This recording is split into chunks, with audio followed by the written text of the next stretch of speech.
baby boomer. I can fake anything. Hi, Facebook. How are you tonight? Come on in, have a royal seat. We're going to do this.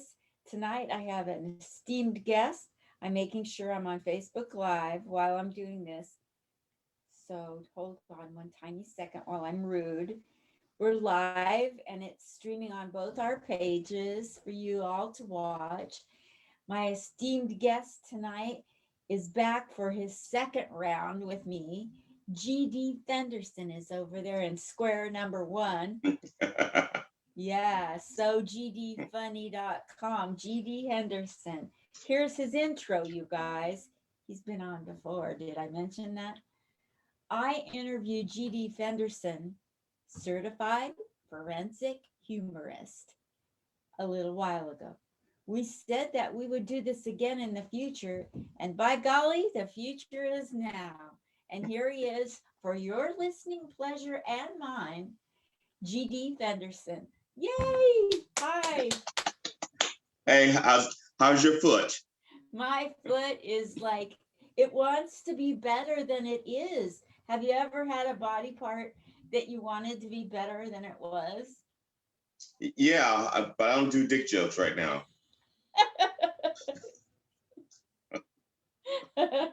You put the kibosh on the dick jokes. Got it. Right. Yeah. How are you doing? I'm doing pretty good. I'm doing good. You just celebrated a birthday, I know, because yes, and I instant messaged you about, did you get the gift I sent you? Did you get the new foot that I sent you? And So it was funny. and your response was no. That was the best message I got. All the others were all in the box. Yours was out of the box. No, you didn't. You didn't get the foot I sent you because I forgot to stamp it. We had fun with that one. I thought that is so obvious, and it was probably something from our childhood. It's probably like something from a riddle from our childhood that just like you just pulled in from nowhere. It's like, that's such an obvious comeback. So, that's me. I'm the cherry picker of comedy.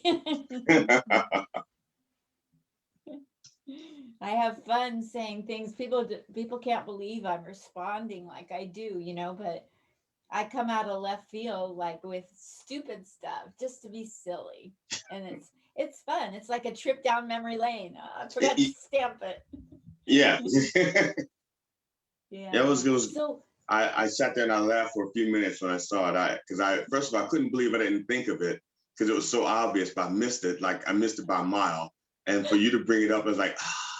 So it was like an aha and a laugh, and it was funny. Thank you. Most people say there's no surprises to your comedy. We saw it coming. So I'm glad that you didn't see it coming. No, and I should have. And the funny thing, even when people see if something's coming, if they're paying attention, if they're really a fan of comedy, it's like a good movie. You can know that something's going to happen. Like you watch a movie and you know the good guy is going to win, but you have to figure out how the good guy is going to win.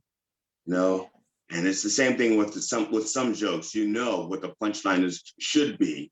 At least they think they know what the punchline should be, and they're just waiting for the journey, for the ride to see how do you get there, because you're not talking about that right now. But I know there's got to be a punchline. That's your setup. How are you going to get there? So. Thank you. That makes it so much fun. I really have fun playing dumb and smart, a little smart and a little bit of dumb. It's fun. It is. And if you're really good at convincing people you're dumb, then you have to be really smart to do that. Yes. If you think it, I'm trying to think, there was Burns and Allen, George Burns, Gracie Allen. Gracie Allen was probably the best dumb person in comedy, and she was hilarious. And it was just, but she was really, really smart. She was a really smart person in reality, away from the stage, but she played dumb so well. She did. She did. That's who my inspiration is. I would love to be able to be a comedy duo with somebody who is George Burns and I get to play Gracie Allen. I would die to do that. And that would Well, be like, I'm not there yet, but oh my gosh, would that ever be great to be that good? well, yeah. It's hard to say how long it takes to get to be that good, and how much of that is just innate. Like maybe her childhood, she was just uh, so smart that she was embarrassed how smart she was, and especially being a woman back then. It was really not popular being that smart as a woman, and uh, and to know you're that smart and to show you're that smart. So I'm pretty sure that George Burns must have been a pretty Yeah. strong person to not be threatened by her, how smart she was. And that's the other thing that has to work. You have to work with someone who's not threatened by your talent, which you don't find in Yes. comedy a lot. A lot of people are threatened by your talent. If you're too good, they get threatened by your talent. Rather than try to make their talent or step up or learn from it, they just want to poo-poo what you do. But yeah, but she was Exactly. really good. She was really good. Really good. I loved her. So tell everybody where you live and what you were like growing up and how you got into comedy. Could we start there, GD? Okay, sure. Okay. As a matter of fact, a lot of this I talk about just in my routine is basically based on um, childhood, adulthood, my life in general, the headlines in the newspapers, and also what I observe in the general environment out in society. So, Okay. but as a child, I was speaking of Gracie Allen, I was a smart child, very high IQ, and in fact, uh, I have a few actual geniuses in my family, and in the inner city where I grew up, Mhm. the there were not a lot of facilities for people who were that smart. So the cousins that I had that were really smart wound up being junkies, as well as my sister. My sister wound up being a junkie. It's because they, I guess, couldn't deal with everything that was going on in their heads at one time, and it made life, I guess, more difficult for them. They could more than they could handle, and I guess they thought the drugs would help. So, and the drugs didn't help; it just destroyed them. I went a different route. I tried to dumb myself down because I used to scare my mom. Uh, and I didn't have any sense of humor as a child because I saw everything as literal. And whatever you said, I saw it as literal. It took me a while to develop the difference between connotative and definitive and literal and develop that. That took years. But I was, as a matter of fact, my mother went, not my mother, the school, once they tested me, or they tested all of us, and I did so well, they wanted to skip me 2 grades, which would have Oh, moved me from the 4th grade to the 6th grade. And whoa. my mother said, no, don't do that, because first of all, he's not emotionally developed. He's smart, but he's not emotionally developed. And then my mother said, and besides, when he gets into high school, he'll be 11, the other kids will be 14. They will have gone through puberty, and my son will have this little bald spot, and he will get picked on in the showers. I don't know how she knew that. I don't know how many boy showers my mom was hanging around in to know what boys were like in the shower, but she was very right on the ball. She was right on the ball because even though I didn't skip ahead, I still looked really, really young in high school. I looked like I was 2 or 3 years younger than everybody else anyway. So I still got teased. I looked like a baby, but thank goodness it wasn't because I had no patch of hair.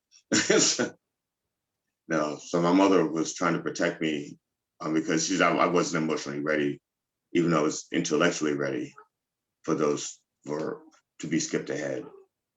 Yes. And somewhere there, that's where the humor developed, I guess. But I was never comfortable being myself because I freaked out my family. Being so smart. Yeah. As a matter of, because I was smart, I didn't say things and do things the way most people would expect you to do it, because my brain went to the next thing, or the next thing for me that was logical. And so I could see things like, okay, I see A, B, C, D. I know it's coming. And most people say, oh, I know it's after D, it's E. Well, for me, it would be like E, F, G, H, I, J, K, L, M, N, all the way to Z, and then Z, Y, X, W, V, U, T, S, R, and I could go back again. So that's how my brain worked. It just saw a bigger picture. And because I saw a bigger picture and I shared the bigger picture, that's what scared my parents. And so my father thought I was retarded. Oh my gosh. Yeah. And he didn't figure out I wasn't retarded until I was about 6 or 7.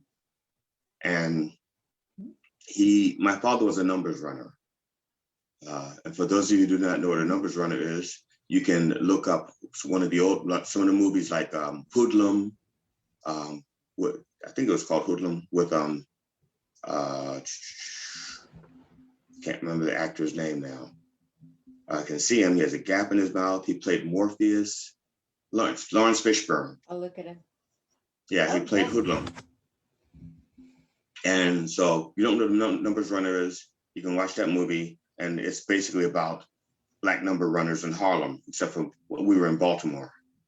So you take out Harlem, put in Baltimore, and my dad was one of those guys, a numbers runner. Probably closer to the character played by, I got Clarence something the third. He played Link on Mod Squad.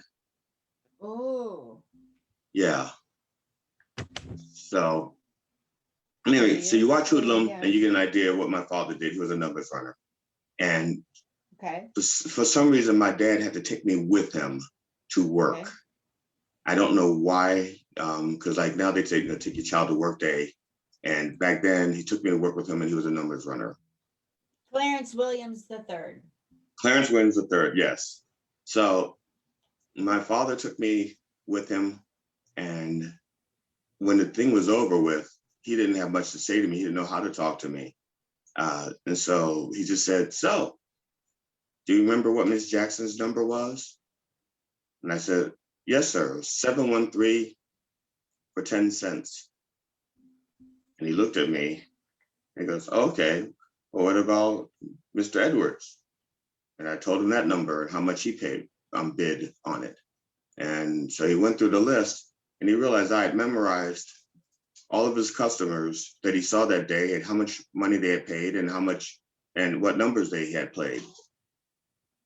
And my father, who also didn't write anything down, because a good numbers runner doesn't write things down, because if you get picked up by the police, they have no evidence if you don't write it down. And my father didn't write the numbers down. And so he realized, oh my gosh, my son could be a numbers runner. I could pass down the family business. He could be like me.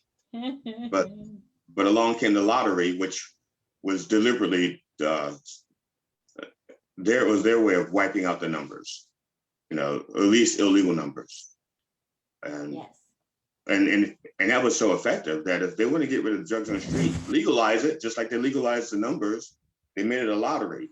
See, now you play the pick 3, the pick 4, Powerball, stuff like that. But back then, it was just gangsters controlling it. Gangsters controlled the numbers. And that's how they got rid of them, made it legal. So if you want to get rid of the drug addicts and the pushers and the drug wars, legalize it, gone. You have your example, the numbers, it works. So just do it. Exactly. Brought to you by Nancy Reagan and Just Say Yes. No child left behind. Without a joint.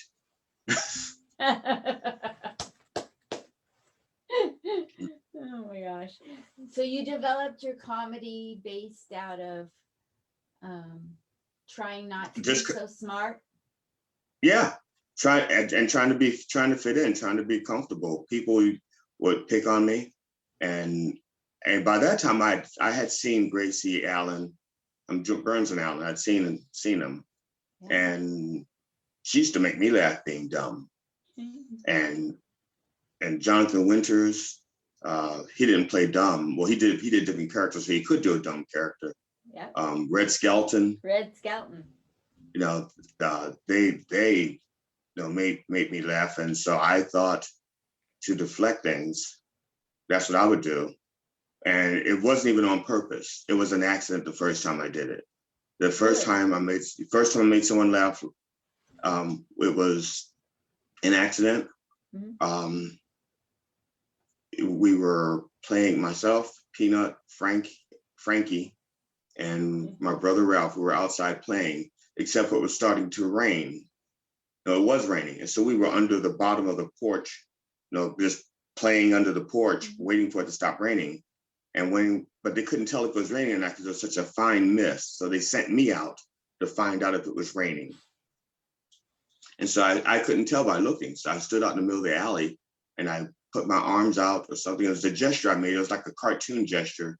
And they said, "Is it raining?" And I said, "A little bit, just a little bit." Just like I said, "A little bit, just a little bit." I said it like that. And I had my hands out because I was trying to see if the water was still falling. I was trying to feel it. So I said, "A little bit, just a little bit." And they just bust out laughing. And so I did that shtick like 3 more times. And they laughed each time. And the 4th time I did it, my brother goes, "It's not funny anymore. You need something new." And so, but I like the fact that they laughed. So then I started looking for new stuff. And wow. Let me see. And I think the next time I remember being funny, at least on purpose, my brother and I think we were punished and we couldn't leave the room. And my brother was bored. And he looked at me and he said, "Make me laugh, I'm gonna punch you in the face." So I started doing impressions. I started off doing Groucho Marx. No way. Yeah, I did Groucho Marx because I used to watch all of the Marx Brothers movies back then. So my first impression, I did Groucho Marx, and my brother bust out laughing until he got tired of Groucho Marx. And so then I would do Groucho Marx doing another impersonation. And eventually I started mixing up the characters on purpose. So I would do Groucho Marx in drag, or just mixing things up to make my brother laugh so I wouldn't get punched in the face. And so that was like the second thing I remember about trying to be funny. And then I took the act on the road when school started up again at the end of summer. I started doing it in school, which made the other students accept me, and it made the teachers mad. Because in school we got 2 grades. We got an academic grade, 3 grades. We got an academic grade, we got a behavior grade, and then your final grade was the average of your academics and your behavior. So I'd be an A student academically, and I would be an E student behavior wise. And so my final grade would be C's. I'd be like a straight C student because I didn't know how to behave anymore. I just wanted to be comfortable and make people laugh. And I was so smart, I didn't have to pay attention in school. I could actually just hear what the teacher was saying and memorize it. And so I didn't have to read my books. I didn't have to do anything that the other students had to do. So I was disruptive. Yes, absolutely. Teachers were something back then, huh? Yes, they were my favorite. They were my favorite people. I loved them. They were. To this day I love them. They're my favorite people on the planet. Even though they don't make us laugh, they make us smart enough to make people laugh. They're the best people on the planet as far as I'm concerned. Teachers. I was always enamored by people that could. Oh, go ahead. Yeah. No, you go ahead. I got story. Teachers are the greatest thing on the planet. even if they're criticizing or acting like you're not important, they're still having a positive impact on you that you wouldn't have if they weren't there on a consistent basis. I mean, they're such an important thing in everyone's life. Oh yeah. And now when I'm saying teachers and I actually divide them into categories. Mm-hmm. There's, okay, there's the profession, the teachers, and they're the ones that show up for for the job, so to speak. Like some people, I'm not gonna say that all teachers are great, because some of them did it because they needed a job and they could do that job. Then there are instructors, and they're the ones that just show you the book. This is the book, and this is what you're going to learn. Those are instructors. And then finally, there are educators, and they're the ones that I'm referring to when I say I love them all. The educators are the ones that they enlighten you. Okay, they take what you are and they help you find the next step on the ladder or on the road to be a better person and to be better than you are. And then if you're really enlightened, then you can take what they taught you and teach it to others. But not everybody can teach. You know that if you're a parent and you've tried to teach your kid how to ride a bike and you lose your patience and your kid winds up with no teeth in the front and their teeth are in the tree because you didn't have the patience to teach them, or how to roller skate or how to drive. And your kid says, Mom, Dad, I want to learn to drive. You're like, ask your uncle. I can't do it. I cannot show you how to drive. I don't have the patience. So exactly. We know if we're the teaching type or instructor or educator, we know where we fit. Some people are yes, honest about it. Others try to skate by and act like they're more right. than they are. So yeah. Oh yeah. I would assume that you're the best. Have you taught people comedy? I one of the most flattering things that ever happened to me. I mean, I've helped a few people with the comedy, but I helped them in the beginning. I was helping them based on what I was taught. Mm-hmm. People would see me and go, "Man, how did you do that? How do you do this? How do you do that?"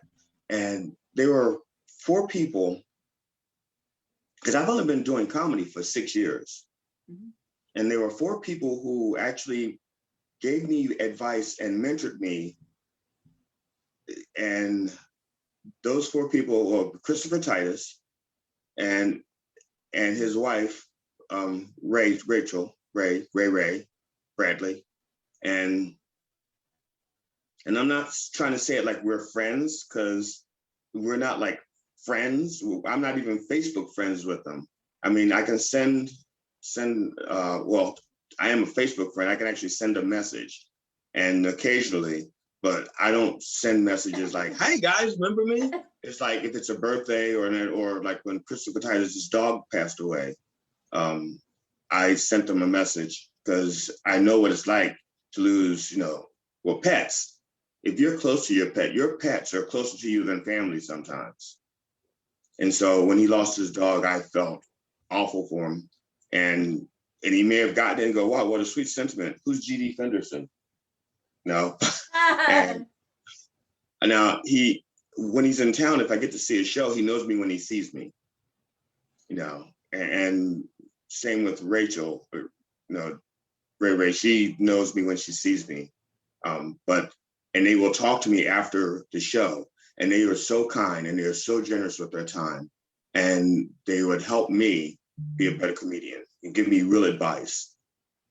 And so those 2 people, then there's the other 2 people were Ken Sons and Les McCurdy. Now, they run a comedy club in Florida, Sarasota, called McCurdy's Comedy Factory. McCurdy's Comedy Theater. And it was their class that I took first. My wife enrolled me in a comedy boot camp with them. And they are very old school. They, especially Les, he subscribes to Johnny Carson's. It's almost like Johnny Carson wrote the Bible on comedy, and Les became his Paul, proselytizing across the land, teaching the gospel of Johnny Carson. So the things that Les drilled into me, the main thing was that Johnny Carson wanted to laugh every 15 seconds. No, it's like, and the reason was because they had sponsors and he actually monetized the laughs, the number of laughs, it was monetized. And so he wanted to laugh like every 15 seconds. And so that's what they instilled in me, except for the fact that I'm a storyteller. I don't tell jokes. So you can actually do jokes and say, I'm gonna tell a joke every 15 seconds, or take my wife, please, but I'm bummed, and just go with the one-liners. And that's great. But if you're not a one-liner kind of guy, then you have to find another way to be able to tell an 8-minute story and keep people laughing every few seconds. Or and in my case, they may not laugh for a minute, but they don't realize it's been a minute that they haven't laughed, because then they're going to laugh like 4 or 5, 6 times in the next minute after that, because I just told the story and I just set them up for the next 4 punchlines. And I don't even have to do setups. I can just like punchline, punchline, punchline, punchline, because I just told them a story that led to all those other punchlines. So if you like look at my 90-minute special or my 2-hour special, if you count the laughs and divide them up, it's around, and I know this because I've done it. Now I shouldn't say laughs, I should say reactions, because sometimes I tell a story and the reaction I want is, oh, but I'm happy because that's what I wanted them to do. And the sheer fact that I gotten into their head and I made them do that makes me happy. They're like, oh, geez, you said that, I can't believe it. So I count all the reactions that I get that I wanted, and I just divide it up, and it should come out to 4 a minute. And if I don't hit it, then I go back and I write and I'll say, okay, what do I need to do to get at least that? So absolutely, those four people are the ones that kind of informed me on how to be a comedian. They didn't make me a comedian, but they gave me they gave some guidelines, some rules. And what made me a better comedian was the experiences that I brought to the table with them. And so I've helped other people do that, giving them the same advice that I was given. And also there was there was one moment I performed, I did a club in Ohio. This is a year ago, I think. And after it, one of the opening comedians asked me if I would mentor them. Wow. And so we exchanged numbers, and he would text me. He lives in Ohio. He would text me, ask me questions. I'd answer them back, or we'd go on the phone and we talk. And he just wanted me to mentor him. And I did that. And after 3 months, either I was so good at it, they didn't need me anymore, or I was so bad at it that he goes, no, really, there's got to be somebody else, anybody else. Can anybody else this guy?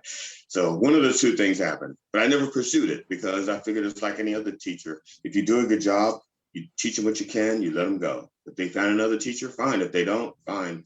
Don't be jealous. You don't be upset. You're going with your own life because you still have stuff to learn, which I did. So.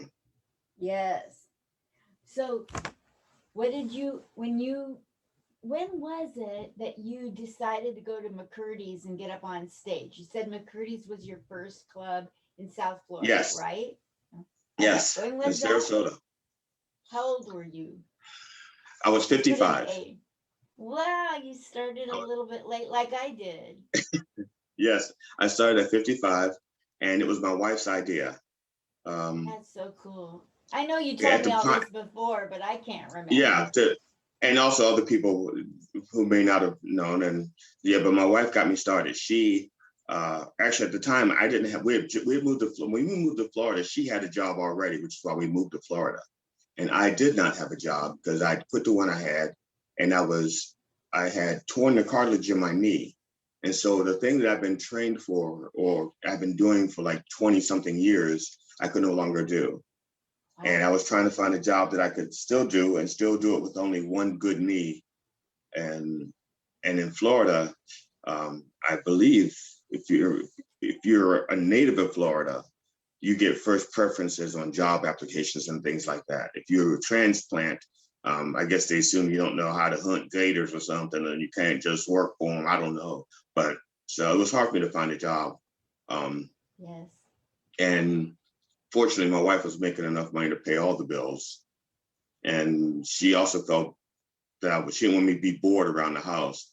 So she suggested the comedy boot camp. And she also suggested I do some volunteer work, which I would have done anyway, because I can't sit still. And I was volunteering building set designs at the Venice Theater. Wow. And so I was volunteering doing set designs and just doing that for free, like it was a job. I was going there every day, every morning, and I'd stay there for how many hours, helping build sets for shows. And so my wife asked me, suggested that I do the comedy boot camp. And I didn't want to do it because I had no intention of being a comedian. As a matter of fact, prior to that, I'd met Christopher Titus, and I met him, and after it was for my birthday, my wife bought me tickets to see Christopher Titus because he was my favorite comedian. And after the show, she got me VIP tickets. So after the show, I got to talk to him. And he just assumed I was a comedian because we were laughing and he thought I was funny. And he just thought I was a comedian. And I said, no, I'm not a comedian. I said, I have no interest of being a comedian. And it was, okay, well, you might be a good one. You're funny. You're very funny. And I'm thinking to myself, yeah, but I'm not as funny as you. And so my wife put me in a comedy boot camp. And one of the first things they laid down the law, they gave us the Johnny Carson rule. One of the first things they told us was the Johnny Carson rule. And they had us write, he says, I want you to write your opening joke. We were all supposed to write a 5-minute bit set. And we were going, and graduation was, we do a show. People were paying to see us, and we were actually the opening act for him. You know, he was a professional comedian. It was his club, so he was going to perform after we performed. So it was our graduation was a regular show with paying customers and drinkers and stuff like that. And so he asked us to write our first jokes, write your opening joke. And I wrote my joke, and we all shared our jokes. And he looked at me and he goes, "You didn't write that, did you?" I said, "Yeah, I wrote that just now." He goes, "I don't think so." He goes, you're a real comedian already, aren't you?" And I said, "No, this is my first class. I'm not a comedian." I said, I just wrote that. And he just didn't want to believe me. And so we did our 5-minute sets over the course of the class. We did our sets, our 5 minutes. And he and I had disagreements on what was accepted, not what was funny, what would get the audience. We had disagreements. And so, I compromised. I did the one setup, and I used his punchline and my punchline to follow. So, and that became like a pattern of mine. I didn't realize I would write jokes and I would have 2 or 3 punchlines, which is how I got to do this. Eventually I will tell the story, like a 1-minute story, then have like, oh, punchline, punchline, punchline, punchline. And it started with McCurdy's because he and I had a disagreement on what should be the punchline of a joke. And so I used both punchlines. Wow. And so, it was just something I just started doing. And that's a great example how something negative can make something so beautiful and positive. Well, let's say it's the way I write now. The way I write is I have every joke I do, I have 2 to 3, maybe even 4 punchlines, because he also had this thing, which you've probably heard of, what they call the rule of 3. Yes. 3 wasn't enough for me. Because people are conditioned for the rule of 3. So sometimes I'll just say, well, screw it, it's the rule of 2. Or it's the rule of when I get tired, then that's it. Instead of 3, it's 6 or 5 or 7. It's my role because it's my time and I'm on stage. I'm just there to make you laugh. And comedy is science and art. And because laughter comes from the hypothalamus in the brain. Right, it's miglia. Damn it. There's a center in your brain where laughter comes from. And so it's science to activate that, but it's an art as to how you activate it. And So it's like, okay, I'll do whatever I think I need to do to hit that spot in your brain, do it my way. But I learned a lot from McCurdy's Comedy Theater. And sounds like you from like working with, you like being unpredictable and the rules are too stringent and you like going outside beyond the rules. You don't just stop at the rule. well, and part of that is because I could have like a great concept for an idea, a great concept for a joke, and it turns out, or a great concept to make people laugh. And it turns out a joke isn't the best way to do it. It's a good way. You could tell the joke and it's funny. Or you could maybe do a little pantomime and it's funnier. Or maybe you could do a song parody and make it hilarious. So I will do a song parody if I need. I will whatever it takes to take what I want to do and get the reaction I want. Which is why I don't really call myself a comedian. On my card it says I'm a certified forensic humorist, because I don't just tell jokes. Matter of fact, I very seldom tell jokes. I'm more like a one act play or a one-man show. And so it's. So you say that you're a certified forensic humorist. Yeah. Right? The second Yes. word is, and why did you put forensic in there? Because the word forensic has multiple meanings. And one of the words is rhetorical. Certified is genuine. Forensic could also mean rhetorical. If you go deep enough in your thesaurus, you get a thesaurus, you're like, oh, whoa, that means that and that and that and that and that. I like rhetorical. So, and the thing is, I thought of the title because there was a guy on television, Chuck Nice. Yeah, Chuck Nice. He used to do a feature on the Today Show. I think it was the Today Show on NBC. And what it was, he'd be on a panel and he was the comic relief. They might be talking about a topic, let's say voting rights, and they'd have like two experts and Chuck Nice. And Chuck Nice was there to tell a joke about whatever the topic was. And it would say, Chuck Nice, comedian. And I didn't like that. I thought, if I get a job like that, I'm gonna have a better title than that. And so I was in a class run by a local comedian named Tommy Sinbazo. Shout out to Tommy. It was called Electronic Press Kits. He was there to teach us how to write electronic press kits. And so I was writing my comedy resume and I wrote GD Fenderson. And literally the next thing that popped in my head was certified forensic humorist, which I didn't even know what that was at the time. It didn't have a meaning. I just liked the way it sounded. It sounded like I went to school to study something. I'm a certified forensic humorist. So I made it up. And then I looked it up and then I tried to live up to it. Wow. So, it was just a title I made up. So what's it been like for you, GD, being a comedian, where you live, starting at the age you did, and how has it been an easy road, or has it been something you've had to figure out on your own through bumps in the road, or a lot of people have come along to assist you? What's been your journey?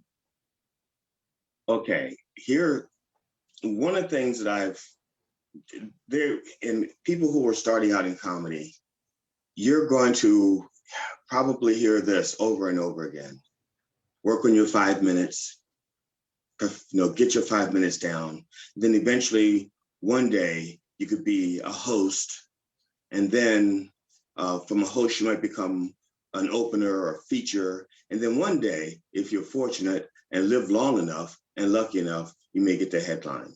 Okay, and they tell you that's the path you set. But the thing they put up there first is get your 5 minutes, work on your 5 minutes, and learn to host. Okay, those are the first two steps. Well, what if you're a terrible host, but you're a good comedian?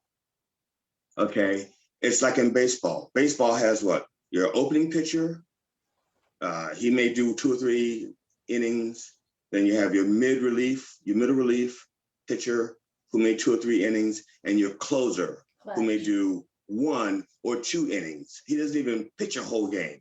Okay, he's just like, nope. I go in and I do 3 pitches and I leave. That's it. I'm a closer. That's it. I get out the last 3 guys and I go home. But and if you say to your clutch, is he the clutch pitcher? Right, right. He's the guy to shut things down. You need to shut down the other team so they don't score and come back on you. So those are 3 different skill sets. You don't see your baseball team opening up with their closer and then closing with their opener because they're different skill sets. So for a club runner, a club owner to say to you, and we need you to be a good host, if you don't have the skill sets to be a good host, and it takes, one of the best hosts I've ever worked with is a guy named Big Rich Green, okay? And I'm not just saying it because he's the most recent host. He really is one of the best hosts I've ever worked with. He hosted the show I was just headlining in Pennsylvania. He's really good, and he's so good that you may need to step up your game to follow him, because he's going to steal your audience from you, if not on purpose. It's just that he's good, he's funny, and he lays it out there. He puts everything he's got into entertaining, but also he has the skill to hand the ball off or hand the baton off to the next runner in the relay race. He has that skill, and he doesn't drop the baton. He just gives it to you, to the next one, and you grab it in stride, and you keep running, and you run that race, okay? But if you're not a good host, you're gonna drop the baton every time instead of handing it to the next runner. I was not a good host. I was too selfish to be a good host. I didn't want to give up the mic. Honestly, I didn't want to go. I was like, no, I got the mic. I have the conch. It's my turn to talk. I'm not giving it up. And I had to learn to be a host. I'm not even gonna say I was a good host. People have said I was a good host, but all I was doing was imitating other hosts that I'd seen. I'm a very good mimic. So even though I could not host, I could imitate other hosts. And that's all I was doing. When people say to me, oh, you're a good host, I'm thinking to myself, all right, sure, whatever you say. I am not a good host. I can imitate a good host. You know, it's like if I go outside and go,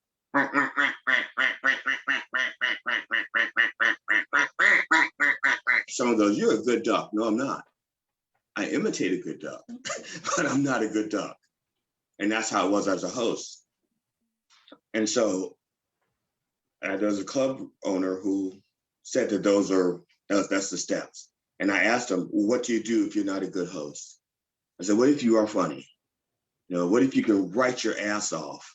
And you can, 5 minutes, please. I can do that standing on my head. I can write 30 minutes of material every week, but I can't host. So how do I get into your club? And he wouldn't answer. And I've never worked his club ever. Because I think he thought I made him look bad. And the only thing I wanted to know was, what do you do if your skills, if you're talented as a comedian, but you don't fit in with what he's telling you you've got to fit in as? What do? I guess you do what I do, or what I did. I kept writing. There was a comedian, T. Brad Hudson. He said to me, you know what I like about you? I've seen you 3 times. Each time you had a different set. He goes, you write well. You're a good writer. And he goes, keep on writing. Keep on writing. That's what he said, keep on writing.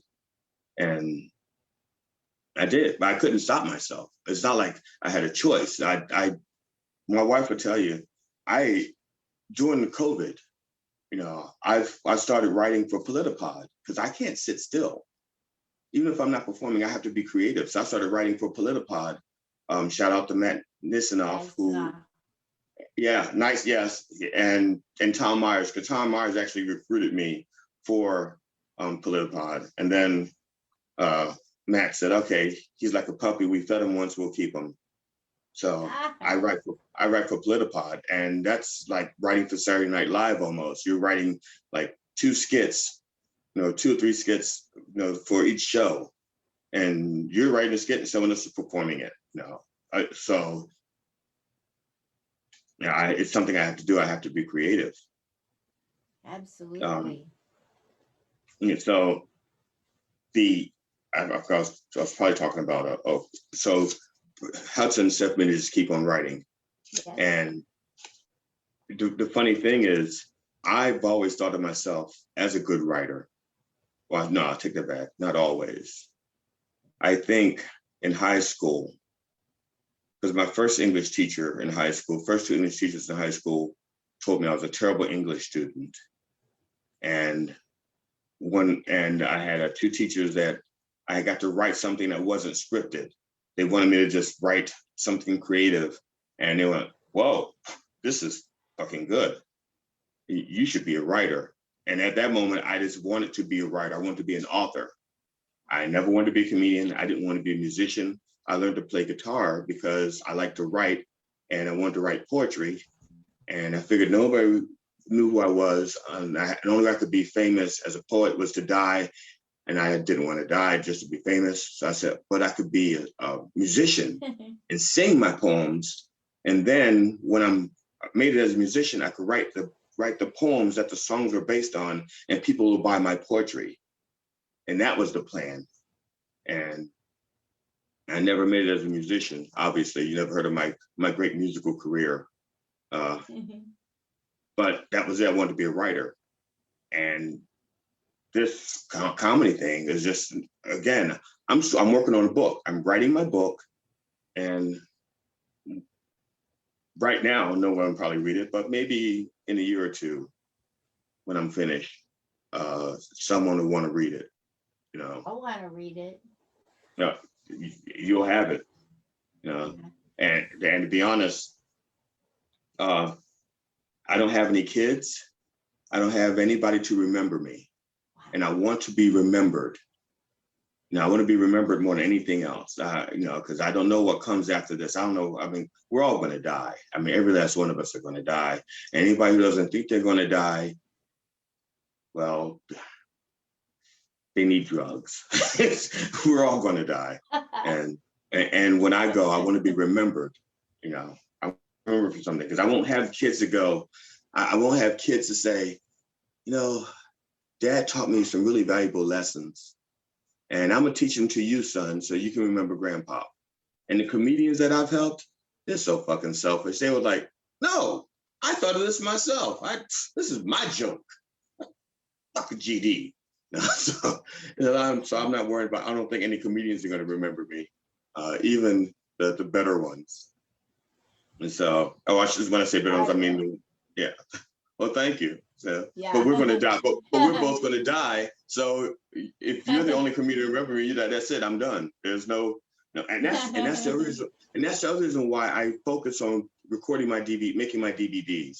Even if I didn't sell one DVD, it's recorded. So that there's a record that I was out there. I mean, I'm published in I have songs that are copyrighted, so I'm in the Library of Congress, but somebody has to know to look for me in the Library of Congress to know that I have songs that are copyrighted in the Library of Congress. See, I'm not famous, so they're just there. Wow. And maybe after I'm dead, somebody will say, oh, this is pretty good. And he's dead? Oh, public domain. Yeah, no, dead with no kids? Public domain, I'm gonna make this song famous. And you're like Marilyn Monroe. No, except for I think she had a better ass. Yeah.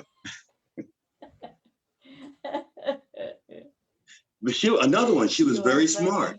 She was very smart, but she played the dumb blonde because she knew that would get her what she needed. Yes, very smart person, but also very insecure. She should have been a great comedian. Insecure and smart. Should have been a great comedian. Hmm. Wait a minute, she was a comedian. She just didn't do stand-up. She did it on stage, in the movies, in the film, She yes. was lying down. Yeah. Instead of a stand-up, she was, yeah. Instead of doing stand-up, She was busy doing the first oldest profession, not the second. This is going nowhere. No, So no. you were mentioning, we're getting near the end. So Right. you were mentioning that you wanted to talk, and now would be a good time because you had the best and the worst week of your life. And Yes, this is, this has been a hard week or two for me. I broke my foot. I had to move with a broken foot. I've had some things in my family. And so I totally took notice to you having said that this was the worst and the best week. And I want to hear about this. I want to give you ample okay. time to explain this. No rush. Okay, well, this ties into also what you asked me about what it was like to be starting at 55 doing comedy. Because when you do comedy and once you do bringers, it's usually your friends.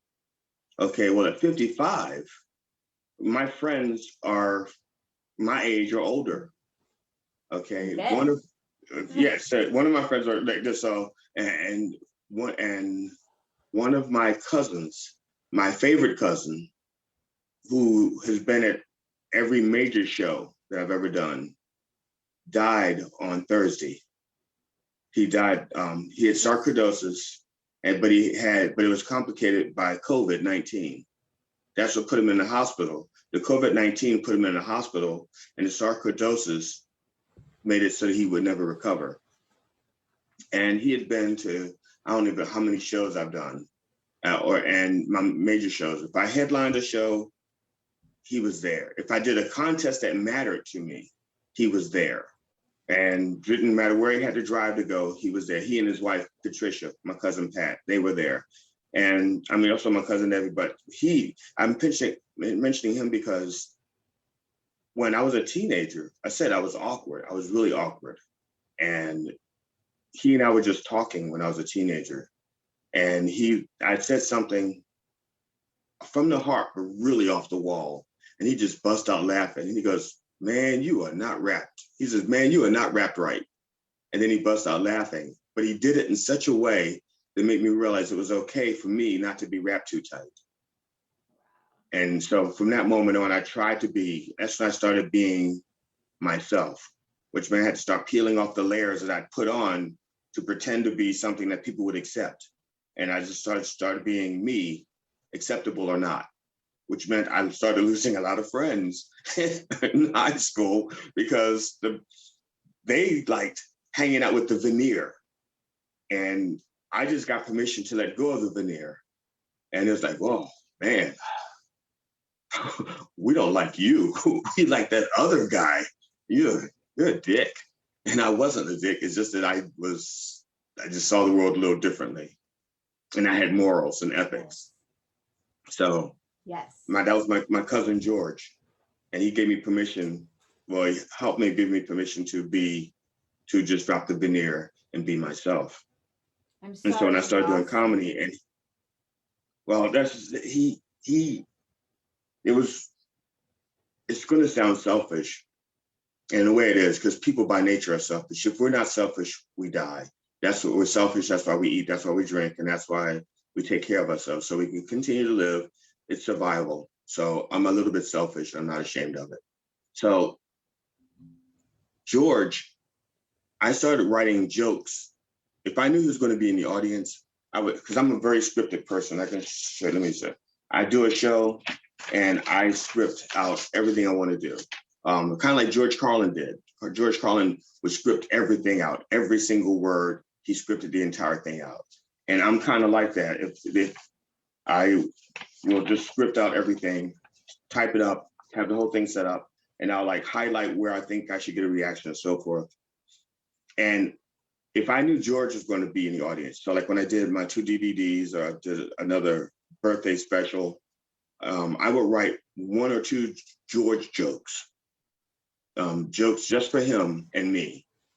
And so I would tell a joke that maybe we'd be the only two to laugh, but it was fine because that's what I did it for. Because his laugh was so great. Oh, he had the best laugh. And when I listen to the shows that I've done and he's in the audience, it brings a tear to my eye and laughter because his laughter was so infectious. It was so great. He had the best laugh to hear in comedy for me. And it was like, if I heard him laughing, I could keep on going.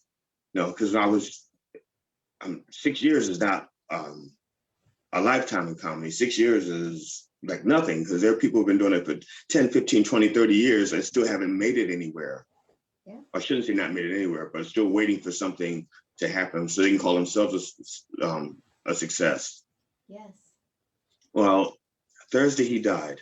And actually before he died, the week before he died, a couple of days before he died, I talked to him on the phone. And I told him what I know, because he knew he was going to die. He told me, he says, I'm not going to make it out of here. He says, I don't even have that much time left. He knew he was going to die. And so we talked and I made him laugh. He was laughing and I thought to myself, don't die. But on the other hand, if you do die, I would have just said, I killed it.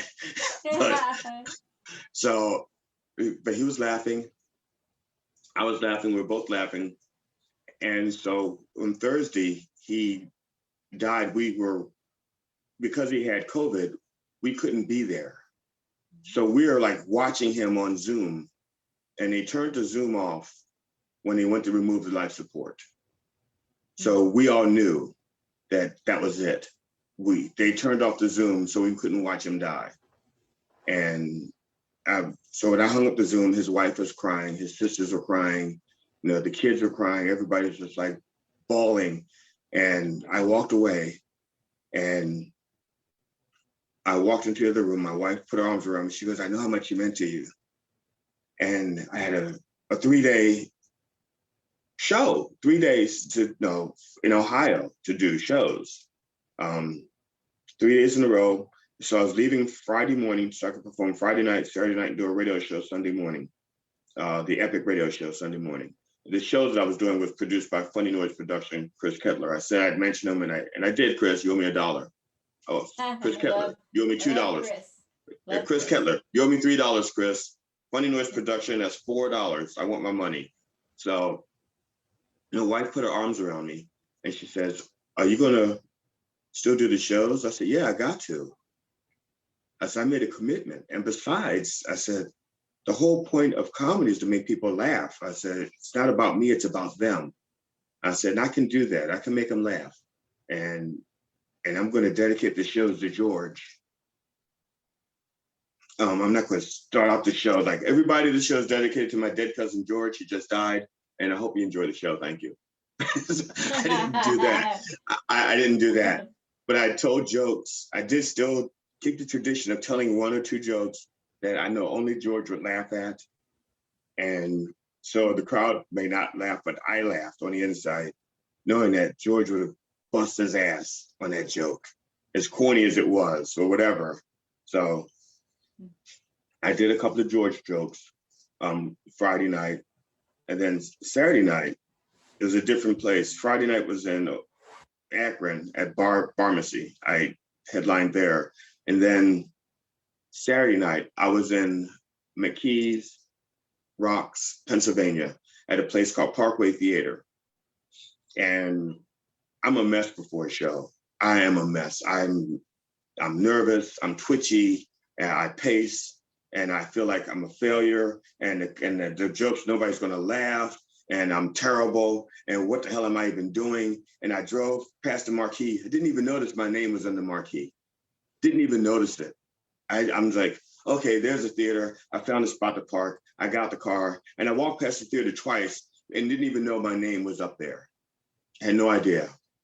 And I think it was like the fourth time I walked past there because I had to unload the car because I had my guitar, my amplifier, because I closed the show with a song parody. So I do the traditional quote stand up and I do a song parody at the end. And so I'm bringing stuff in, my guitar, my amps. I'll bring my own microphones just in case, because I've performed at places, I have headlined at places where their microphones are crappy. They have a bad cord and you have to stand like this so you don't get the static. And it's like, I'll tell all my jokes like this so that I don't hear the cord going pop, pop, pop. So I bring my own cords, I actually have my own set of lights in case the place is too dark, because I need people to see my face when I perform, because I also act out my show. So I have lights in my car. And so I check out the theater. If they have good lights, I leave my lights in the car. If they have bad lights, I ask them, can I bring my lights in? Because I want to give the best show I can give. In order for me to give the best show I can give, people have to see me, they have to hear me, and I need to know how much space I have to walk around or act things out. I don't want to set up a joke and it takes me 2 seconds. If I have to walk for 2 seconds so I can give the audience time to pause, to think about what I'm about to say, so I can do some misdirection, I'll set them up and say, okay, I need you to start heading this way. And I'm gonna give you 2 seconds so you get good and tight in that turn. And then after 2 seconds, I'm gonna swerve the car back this way. And I need to know that when I walk, I need 2 seconds. So I walk over to get my water. So I have to pace it. So I need to know how the stage is set up. But these are all the things that are going through my head, which is why I'm a mess before a show. And then I saw my name up in the lights, and I was like, whoa, live, GD comedy, GD Fenderson. Now I've done shows, I've headlined, but because I do shows, my shows have names, my parents meant well. So when I did that show, that's what you saw on the marquee. You didn't see my name because it wasn't about me, it was about the show. My parents meant well, the Disillusionist. That was what was on the marquee, not my name. Spotlight on Insanity. Again, that was on the marquee, not me. This was the first time when I was headlining and my name was on and it was my name. Even though I have a show. The show is called Psychomedy 101, The Jokes Less Traveled. Okay, and that's what's going to be on the next DVD. That's what the next DVD is going to call, and that's what the show's going to be about. The shows are me warming up so I could get the material crisp for the DVD. But it's not that. It's about me. I mean, it was my name. It wasn't the show this time. And I realized I'm gonna have and then it clicked. The audience is relying on me. I don't want the host to look bad. I don't want Funny Noise Productions to look bad, because they're backing me. They're saying GD Fenderson deserves his name in that marquee. And I'm not saying that Big Rich and Adam and Chris and Mike were thinking about me, but I was thinking about them. And I wanted to do the best show so that when they got there, when they did it, they were part of a good show. It's not like I felt when I opened for, I don't want to say his name because he was really awful, Professional. I opened for him and he was so bad, I never even put him on my resume. I have 3 shows that I've opened for, big names, national comedians, and the nights that I was there, they brought shit. They didn't bring their best stuff. And so I didn't put them on my resume. And to this day, when people ask me who I've opened up for, I don't mention anybody, because I don't want to get to the fact that some of those guys are for assholes, show up drunk. I mean, how are you going to headline a show and show up drunk? You have an audience who paid money to see you. Okay, they deserve to get the best show that you can get. If you're up there for therapy, then get a goddamn therapist and not an audience. You need an audience of one. Some Dr. Patel said, okay, now tell me your problem. I will listen to you. Don't, you're not funny. Do not try to make me laugh. I'm here to help you. Stop it. I saw your show. You're not funny. So when I saw my name in lights, I thought to myself, it like clicked. And then like everything that I learned from Christopher Titus and Rachel Bradley and Ken Sons and Les McCurdy, it all like became me. And I walked in and Chris Kettler was there. And he goes, "You see your name up there?" And I said, "I did." I said, "That's awesome, but it's like scary. I'm like terrified now. I feel like I can't let anybody down." And he says, I said, I got to walk around. He says, "Well, here, take some flyers if you're going to be walking around to promote the show." So I'm walking around outside the theater and I'm giving out flyers. And there's these three black guys. And I have to say that they're black only because because I'm about to say something that's so uniquely black and I did not know it at the time. I saw them on the other side of the street. So I crossed the street toward the black guys, and most people cross the street to get away from them. I crossed the street to walk toward them. And I said, "Look, there's a comedy show tonight at 9:00. Here's some flyers. If you're not doing anything, check it out." And he goes, they said, "Are you a comedian?" I said, "Yes." And he says, "Tell us a joke." Yeah. And I said, "Why do you do that? Why do people do that?" I said, "Why do you say you're a comedian, tell me a joke?" I said, "We don't keep jokes in our pockets and tell to strangers." I said, "We do shows, we do setups." I said, "If I told you I was a cop, would you say, write me a ticket?" No. And so I went on this tirade. I went on a tirade, and somewhere in the middle of the tirade, I said something, I don't want to say it now because out of context, it's not funny, but it was hilarious at the time. And I knew it was hilarious, but I kept a straight face as it was all part of the lecture. And I just kept a straight face and I bust them up laughing. And then they did something that I'd only seen on YouTube. Okay, I grew up in a black community. I grew up in Baltimore City. My neighborhood was like 96% black and like 3% Jewish, but they were older Jewish people. And what it was is the neighborhood used to be all Jewish. And they were moving to a different neighborhood to make that neighborhood more Jewish. And this neighborhood was becoming less Jewish and more black. And so there were like 4 Jewish families left in the neighborhood. And so I grew up immersed in black culture. But what I saw was not part of black culture when I was a kid. It's not something I grew up with. It's something I've only seen on YouTube. And that's where you make black people laugh and they scatter. They laugh and scatter. I don't know if you've ever seen it, but it's like on YouTube.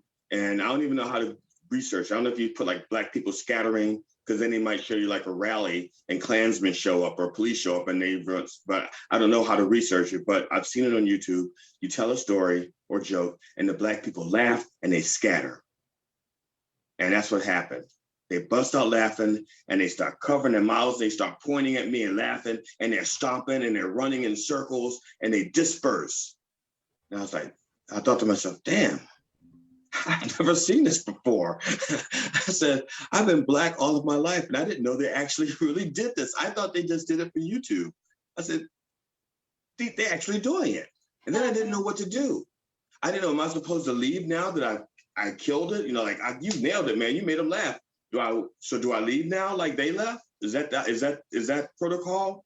Everybody leaves? Or am I supposed to wait for them to come back? And if they come to the show, are they gonna, and I make them laugh, are they gonna like get up, run out into the streets from their seats, and do they come back? And then I wait for them to come back. I don't know the protocol because this is not something I grew up with. But that was the first time that it happened. And I thought it was like, wow, that's weird. So I go into the theater, and when it's my turn to start performing, like I said, I have a script, and I have an opening that I write for each show, and I think I'll say the opening because it's going to be the same opening for just about every show, just a slight variation. And this variation, I said something like, I'm G.D. Fenderson. I got my stimulus check. People applaud. I said, okay, well, technically my wife got it. I just know it's there. I'm not allowed to touch it.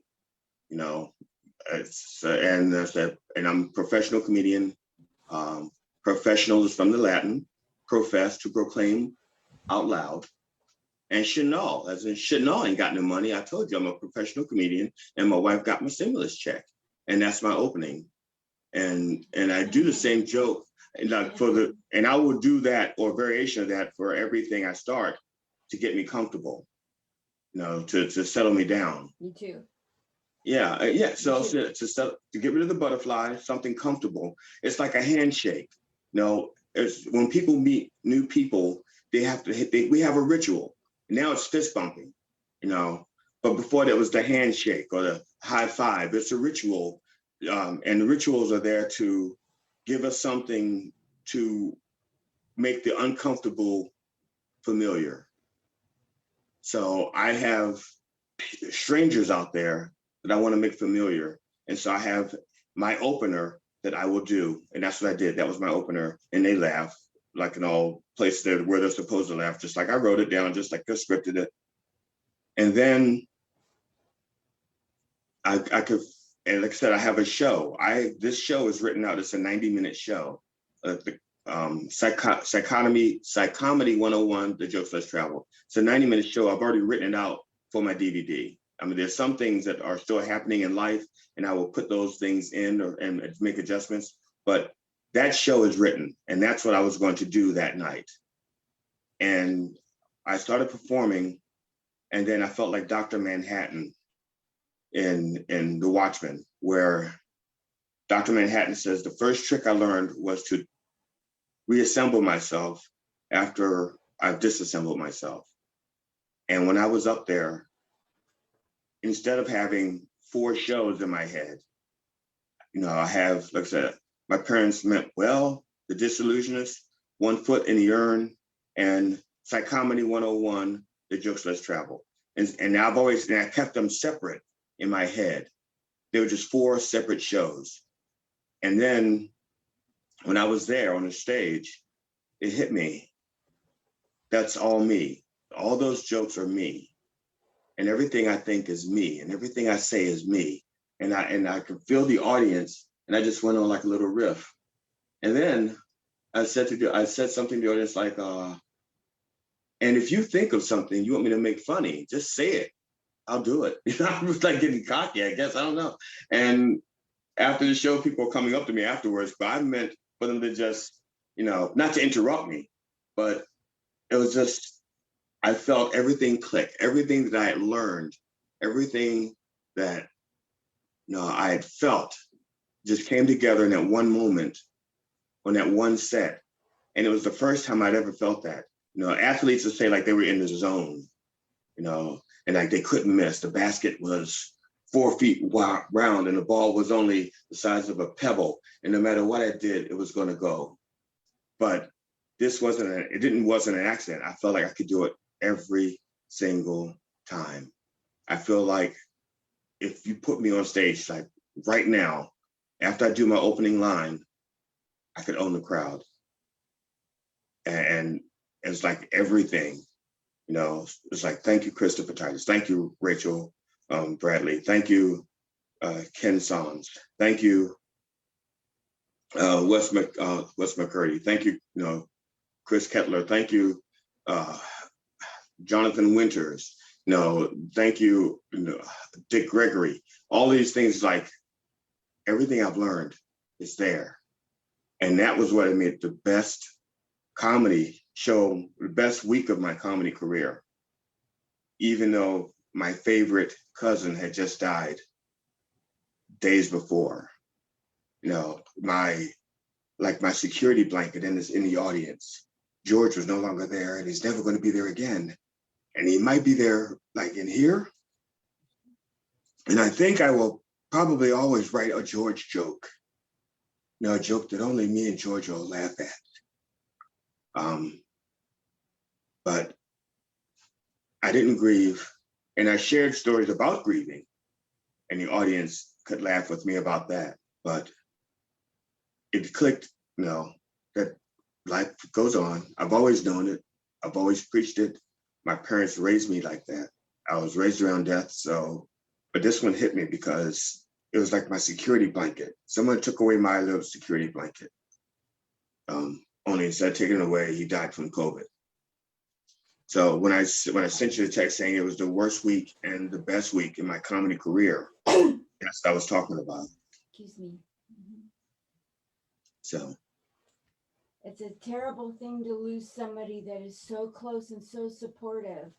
And in a world where a lot, like you and I talked before going on screen about fake friends, I was telling you about yeah, fake friends, you know, and you had a real one.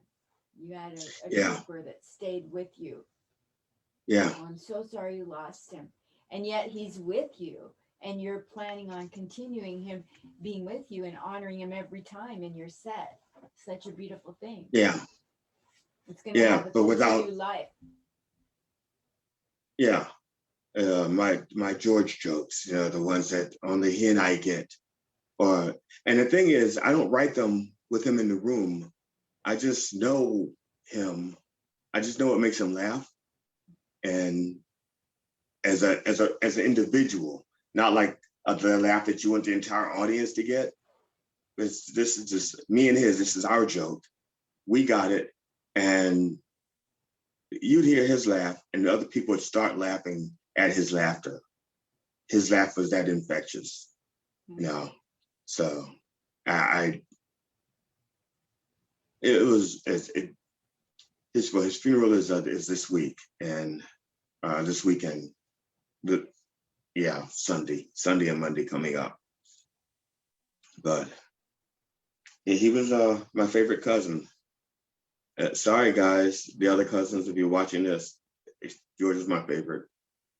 No, not that I don't love you guys. I love everybody. Right. No, my mother used to say when I was little, my mother said to me, parents have their favorite kids. They have their favorite kids. They may not tell you, but they have their favorite kids. If they don't have a favorite kid, then they either have one child or they're lying to you. And in our family, my mother, my sister, and my mother told us who her favorites were and why. No, my sister was her favorite because she was my mother's firstborn. Ralph was her second favorite, or favorite A, because he was her firstborn son. Her least favorite was my brother Brian because he was conceived in rape. And I was either the third favorite or the second worst child because I was not planned, or my mother and my father were separated when I was conceived. And she told me that she didn't find out she was pregnant with me until she was 3.5 months pregnant. And it was too late for her to get an abortion. So she called me her miracle baby, because if she had found out like 2 weeks earlier or 3 weeks earlier that she was pregnant, I wouldn't be here. She'd have had an abortion. At least she thinks she would have.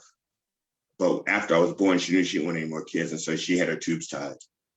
So, but my father wasn't finished making babies. He made another one outside of wedlock. So, yeah, but parents have their favorite kids, and George is my favorite cousin. You know, I love all of you, but George is my favorite. So. It's important to be honest. That's the main thing. If you have a favorite cousin, then just be honest about it, because people will know it. People will feel it.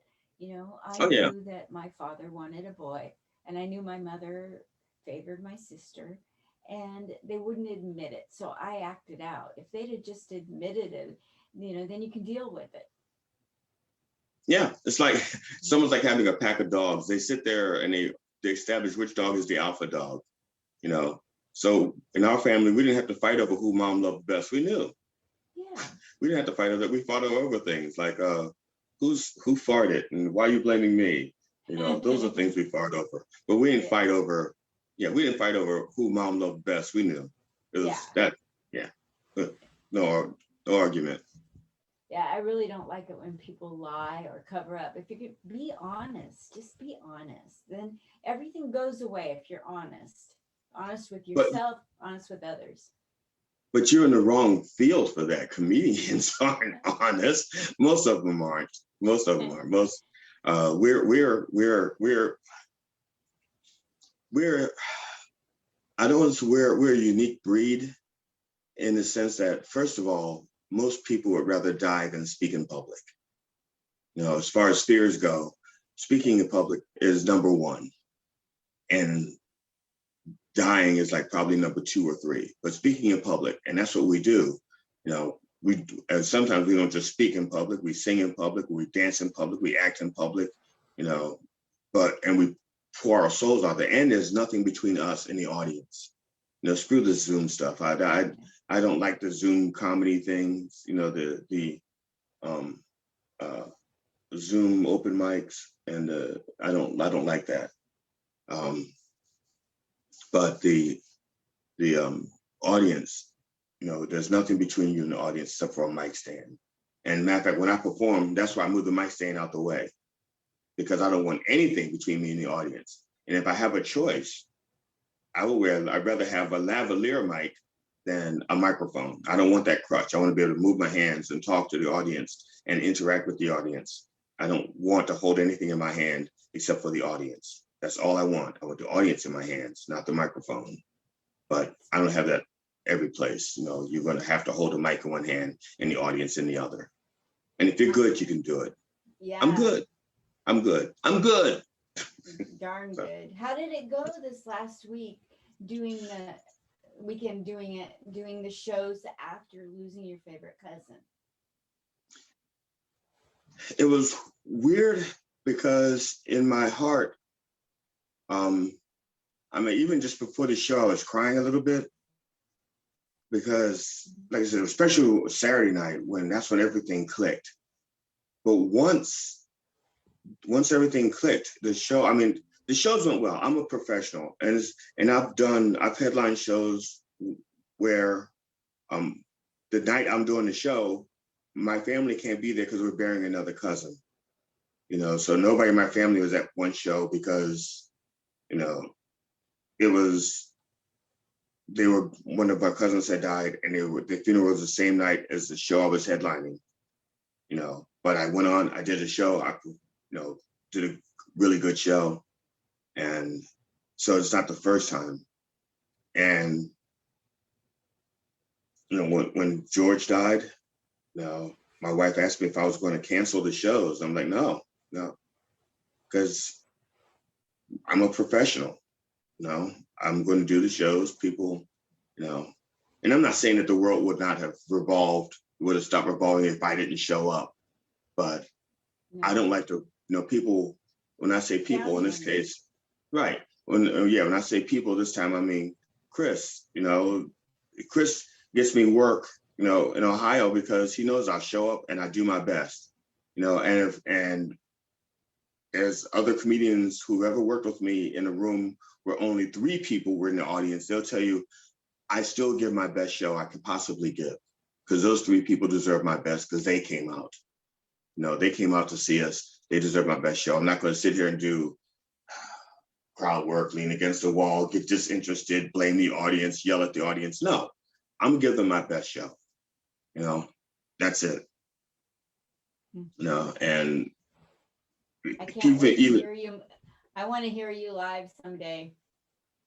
Well, once this COVID stuff is over, because you're still you're in LA area. So, right. Vegas, but do you, yeah. Oh, Vegas. Oh, well, see, I have not performed in Vegas. So, I will start looking for someplace I could possibly perform out in Vegas. And who knows, maybe, because what I am willing to do once in a while is I'll save up my money. And if there's a place I want to perform, I'll try to rent it out, you know, and just say, okay, I'm going to lose money on this. I'm not going to sell out. I'm not famous like so-and-so. I'm not going to have like 1,000 people come in to see me. That's not going to happen yet. And it may never happen. I mean, I have performed for, I think it was like 750 people. Wow. The place held 1,000, maybe 750, but that wasn't comedy. I actually was doing music. I was doing a musical performance. I did do a show at Howard University. Wow. But again, that was before I was a comedian. I wasn't a comedian. I was just, people kept thinking I was funny. And so this was back, this was a while ago. This was when the movies DC Cab came out, Scarface, when Michael Jackson's hair caught on fire from the Pepsi commercial. This is that week. Mm-hmm. This is that week, Wow.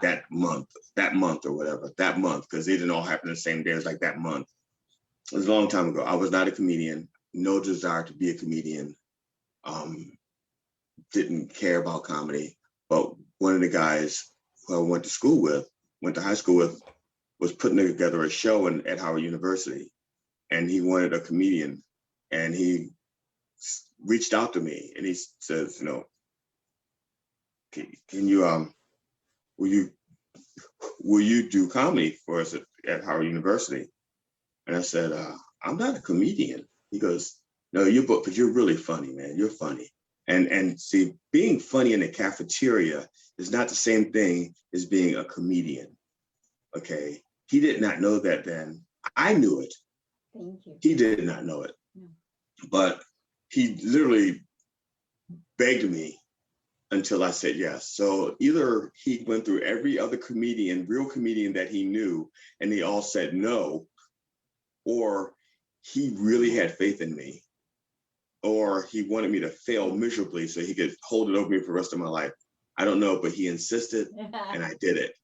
And to prepare for it, now Howard University is like 98% Black student population, but this was a Black student union thing. So the audience was like 99 point, there were maybe 2 white people, 3 white people. I know there were 3 white people in the audience, and one of them came with me.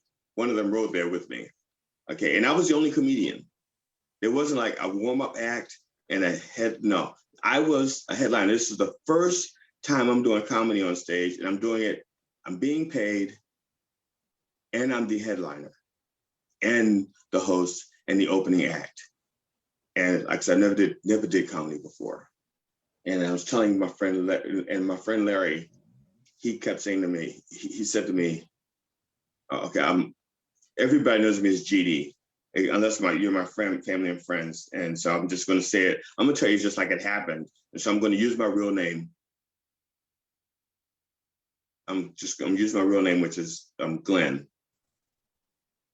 Are we still there? Yeah, the internet went out just for a second, but we're back. I don't know what happened. Okay. Hopefully it won't happen again. All right. I understand. Well, okay. That's okay. So I'm just going to use my name because I'm GD on stage, but people who know me call me Glenn because that's my name. So he goes, Glenn, Black people aren't going to think you're funny. I said, what do you know? I'm the only Black friend you have. And you're going to tell me that Black people aren't going to find me funny? He goes, no. He goes, you're too erudite. And I said, okay, I know what erudite means. So you're telling me that there are other Black people who don't know what that means? Or what are you trying to say to me? He goes, no, I'm just saying that you just aren't Black funny. You're white funny. And I said, you know something? Screw you. I'm the only Black friend you have. I'm the only Black person who's like close in your life. And you're going to tell me what Black people are going to find funny? And I've been Black all my life. So I decided that I was going to write a routine. I wasn't just going to be cafeteria funny. I'm going to give them the best show I can have, the best show I can give. So I said, I need material. And the 3 things happened culturally just before that show, just before I did that show. 1, the movie DC Cab came out. 2, the movie Scarface came out. And Michael Jackson's hair caught on fire. Now, I didn't have any money, a lot of money. So I went to go see, I had to pick what I was going to base my material on. I saw the previews for Scarface and the previews for DC Cab, and I said, I'm going to go see Scarface, and I'm going to write my material based on that movie. So I went to go see Scarface, and I took notes. I'm sitting there taking notes, and I'm working on my impression of what is his name? The character, two main characters, or Scarface and Tony, or whatever, whatever their names are, the two main guys. I taking notes. Yeah, Al Pacino and whoever played his cousin or his friend, his number two guy. So I'm making notes about the movie, and I got all this stuff, and I go home and I make jokes, write jokes based on Scarface. And I make jokes about Michael Jackson's hair catching on fire.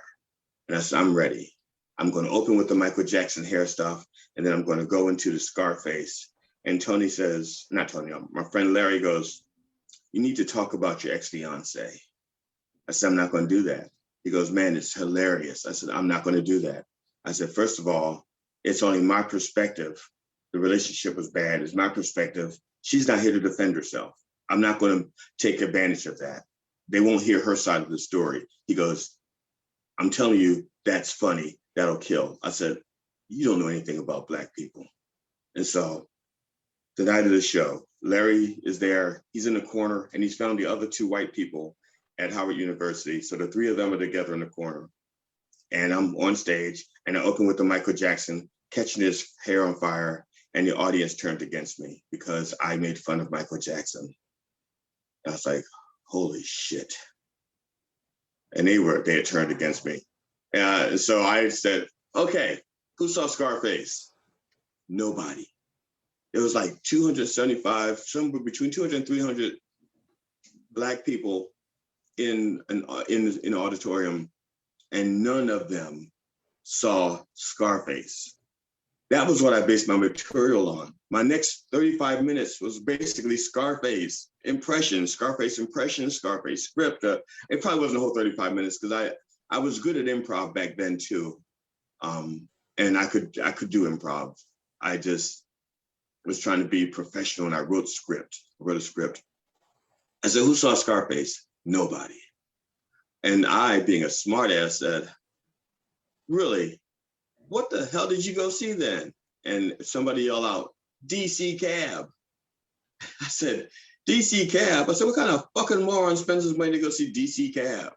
And turns out there's 275 morons who went to go see DC Cab, and none of them went to go see Scarface. They all went to go see DC Cab. And I looked at my friend Larry in the corner, and he's shaking his head like this. And he looks up and he mouths the word. He does this with his mouth. He was saying Ursula. That was my ex-fiance. And he just kept saying Ursula.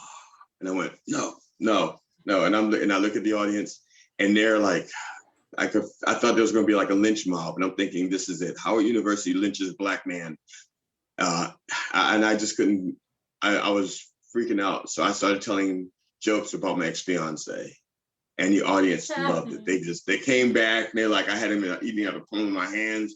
And so the next half an hour, I just went on a rant about my relationship with my ex-fiance, and they just ate it up. They just ate it the hell up.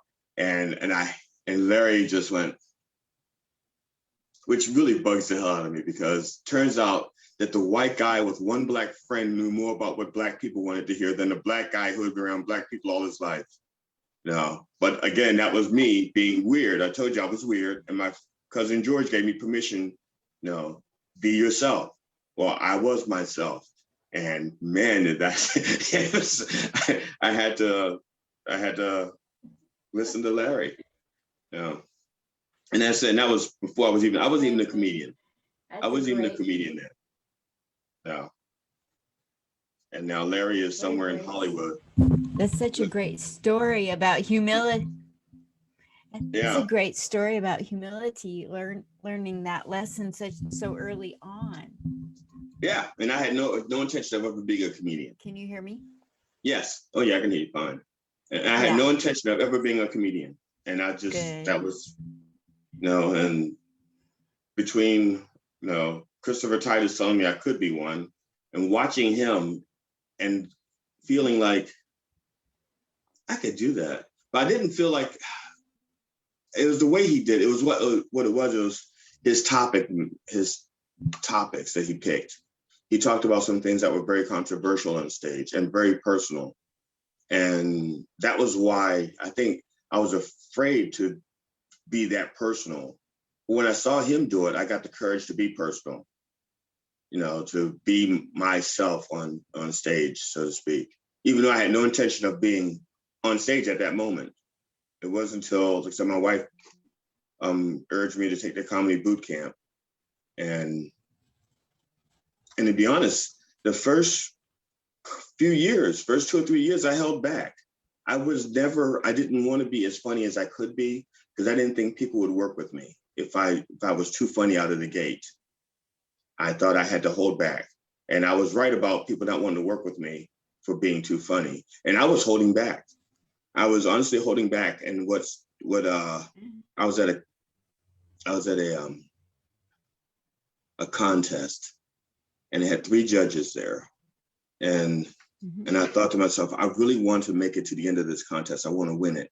I said, so I'm not going to put out my best stuff. I'm going to do just enough to get out of the first round, and then just enough to get out of the second round, and I'll win this contest.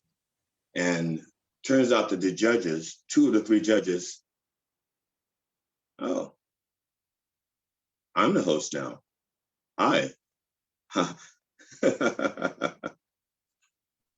To happen again. Okay, we're coming back now. It Yeah. might be getting ready to quit for the night. Let's finish this thought in the next like 5 minutes, just so it doesn't happen Sure. again, GD. Oh, sure. Okay. So I was so I forgot what I was saying. I forgot it that quickly. Because when it went Sorry out. about the interruption. I don't know. Oh no. When it went out, it said, "You're the host now." And so I said, "Oh, I'm the host." Hi there. And that's when I lost my train of thought. So anyway, I appreciate you doing this with me. I was hoping that I could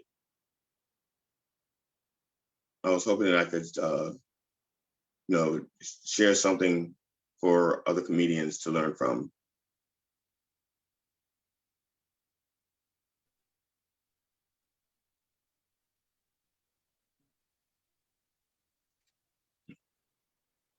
I don't know if this is still streaming or not. It says I'm not. Hey, oh, okay. I didn't see your face there.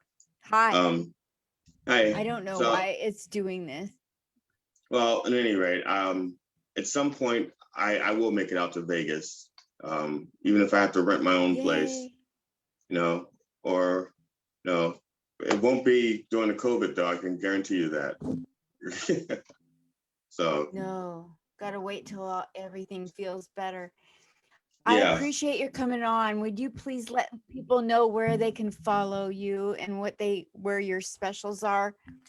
Okay, the best way to follow me is just go to my website, sogdfunny.com, because everything else is right there. Stinking internet. Okay, where do they follow you? sogdfunny.com. That's the best thing, because every other connection to me is there. Email, my social media, it's all there. And they can watch my comedy shows. Specials are up on there? Well, the links to the YouTube. Are up on your... Yeah, the YouTube links are on my website also. I put 3 of my shows up for free, instead of people having to pay for them for the COVID. So that after you've streamed and watched everything else you could possibly watch, you can watch that for free. So, and on YouTube. So, but just go straight to my. Thank you. And I hope that I said. And is there anything that they can? You said a lot of gems. Oh my gosh, it's brilliant stuff that you said tonight. So many wonderful things. Oh, thanks. I hope somebody can use some of it.